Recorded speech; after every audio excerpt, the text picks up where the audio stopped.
Top story tonight, the Buffalo Diocese is recommending its first round of churches to close or merge across Erie County. At least 15 churches could be shuttered and more could feel an impact. The diocese met with the parish families at St. Anthony's Church downtown tonight to talk about those merging plans. They're facing payouts of at least $100 million over the priest sex abuse scandal and remain in bankruptcy tonight. Our Dylan Morello has reaction from the faithful tonight. Dylan. Dave and Kelsey, media was not allowed inside the meeting tonight, only church trustees and priests. But we talked to someone who was inside, and they tell us that the mood was somber but respectful. They also say that Bishop Fisher was not in attendance. This is a natural part of life, change, and unfortunately change can be difficult. There's always hope. That's why we're a faith-filled people. Last month, church leaders announced a plan that could lead to the closure of about 1/3 of the 160 parishes in western New York. Thursday, we learned that St. Mark, St. Lawrence, St. Michael, and a dozen other churches in Buffalo have been recommended to close. In all of our recommendations, we're looking at the data of people, of households, of sacraments, of the finances of the parish itself. There was not taken into consideration resale value of properties.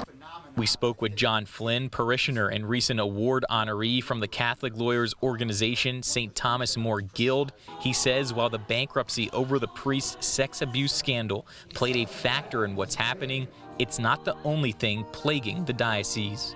The facts are facts. You got less people going to church. Less people in the pews means less money for the diocese. You have less kids being baptized. You have less young adults being married in the church. And then on top of that, you have less priests.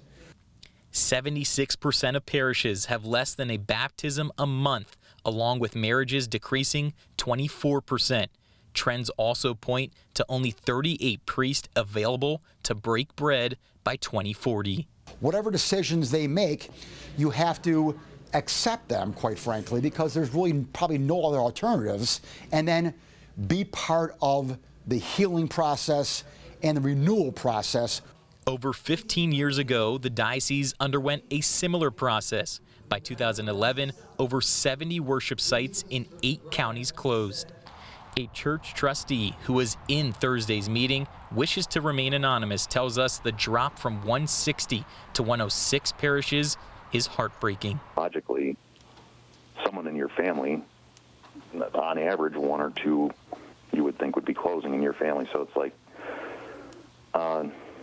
just the reality of that, kind of puts a pit in your stomach. Parish families and the churches that could potentially be closed or merged now have until July 15th to make a counterproposal.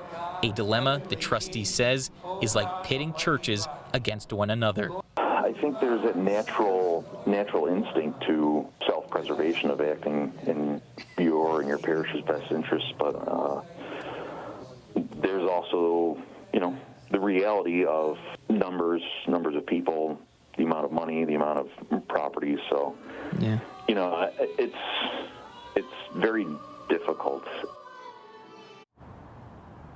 These meetings will continue until June 15th, and if you missed any of those official recommendations for church closings, you can find the full list on our website, WIVB.com. Reporting live in Buffalo, Dylan Morello, News 4.